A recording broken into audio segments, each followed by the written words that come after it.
Welcome back. We're going to do some mathematics in this case by solving linear equations using the zero product property rather than inverses based on addition and subtraction or multiplication and division. Remember, the whole concept of the zero product property is if we have two factors, A times B, and that product is equal to zero, we can conclude immediately the factor on the left must be zero or the factor on the right must be zero. The major thing to remember is that if one side of the equation is equal to zero and we can write the other side as a product, we're in the money. We got some really good stuff going on because we can undo that multiplication. Remember, the whole concept of inverses is that operations disappear. Here, this operation of multiplication exists. When we apply the zero product property, it disappears. Look at this. We went from a product equal to zero to each factor equal to zero.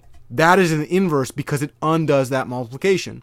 It only happens, though, when we have a product equal to zero. Let's take a look at a problem. We're going to read the entire problem statement out loud to ourselves slowly. Use the zero product property to solve the equation 7 times x plus 21 equals 0. We start at the very beginning and we ask ourselves a simple question, like always.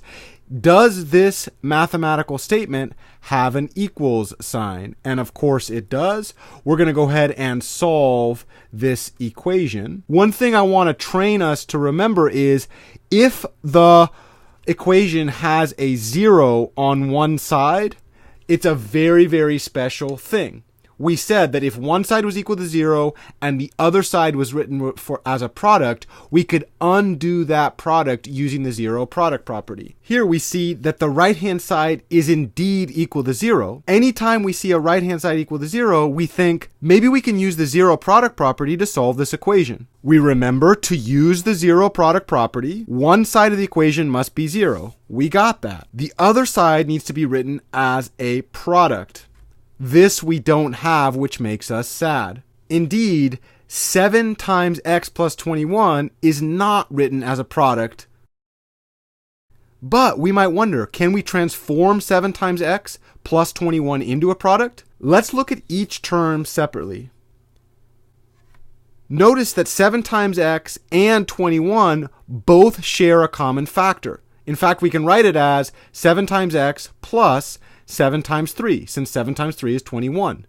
When we look at this second expression, we see that we can factor out a 7 in reverse distributivity, that's called factoring, and write it as 7 times x plus 3.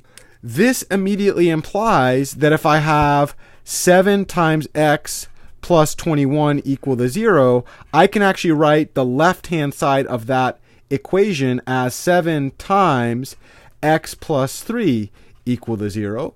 Now I have an equation where I have a product equal to 0. By the zero product property, either the factor on the left must be 0, 7 must be 0, or x plus 3 must be 0. We know that today is Saturday. No way is 7 equal to 0. This immediately implies that x plus 3 must be equal to 0. This is a classic linear equation. I can now subtract to cancel out the 3, and here I get x is negative 3. That is the same solution that I produced in video 1 of this series, but in this case I used the zero product property to get there.